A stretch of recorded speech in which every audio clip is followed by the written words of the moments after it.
অস্থির রাজনৈতিক প্রেক্ষাপটে যখন দেশের ভবিষ্যৎ নিয়ে ঘনিয়ে উঠছে নানা প্রশ্ন, তখন অন্তর্বর্তী সরকারের প্রধান উপদেষ্টা অধ্যাপক ডক্টর মোহাম্মদ ইউনূসের সাম্প্রতিক বক্তব্য ঘিরে শুরু হয়েছে নতুন বিতর্ক ও জোরালো আলোচনা। যুক্তরাজ্য সফরে গিয়ে বিবিসিকে দেয়া এক বিশেষ সাক্ষাৎকারে তিনি স্পষ্ট করেছেন অন্তর্বর্তী সরকারের অবস্থান। আওয়ামী লীগের রাজনৈতিক কার্যক্রম, নির্বাচনী প্রস্তুতি, সংস্কারমূলক কর্মসূচি এবং রোহিঙ্গা সংকট নিয়ে তার মন্তব্যে যেমন আছে সতর্কবার্তা, তেমনি রয়েছে ভবিষ্যতের আভাস।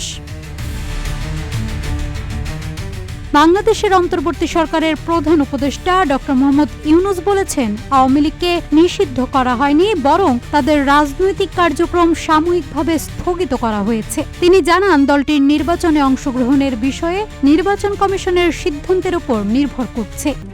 RICL TMX, যুগের পর যুগ স্থাপনা থাকে মজবুত।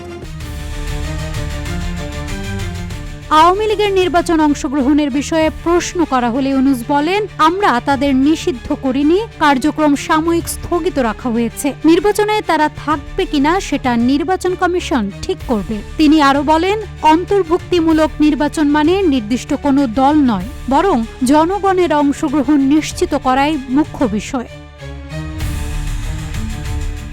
সাবেক প্রধানমন্ত্রী শেখ হাসিনার বিষয়ে ইউনূস বলেন, তার বিরুদ্ধে বিচারিক প্রক্রিয়া শুরু হয়েছে, যা পুরোপুরি আইনসম্মতভাবে চলছে। তিনি বর্তমানে ভারতে অবস্থান করছেন। আমরা আন্তর্জাতিক আইনি প্রক্রিয়ার মাধ্যমে তাকে দেশে ফিরিয়ে আনতে চাই। তবে শেখ হাসিনার ভারতে অবস্থান নিয়ে তার কোনো সরাসরি অসন্তোষ না থাকলেও তিনি বলেন, সমস্যা হচ্ছে তিনি এখনও নিয়মিত ভাষণের মাধ্যমে বাংলাদেশের রাজনীতিতে সক্রিয় ভূমিকা রাখছেন, যা পরিস্থিতি আরও জটিল করছে।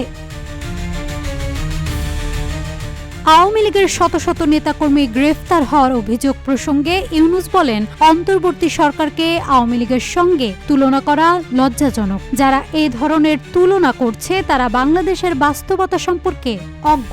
তিনি মনে করেন, অন্তর্বর্তী সরকারের মূল লক্ষ্য হল একটি শান্তিপূর্ণ, গ্রহণযোগ্য এবং জনগণের অংশগ্রহণমূলক নির্বাচন আয়োজন করা। সাক্ষাৎকারে অধ্যাপক ইউনূস রোহিঙ্গা সংকট নিয়েও উদ্বেগ প্রকাশ করেন। তিনি বলেন, বাংলাদেশ এককভাবে এত বড় মানবিক বোঝা বইতে পারবে না। মিয়ানমারকে রোহিঙ্গা প্রত্যাবাসনে বাধ্য করতে আন্তর্জাতিক সম্প্রদায়কে আরও দৃঢ় পদক্ষেপ নিতে হবে। নিউজ ডেস্ক, রূপালী বাংলাদেশ।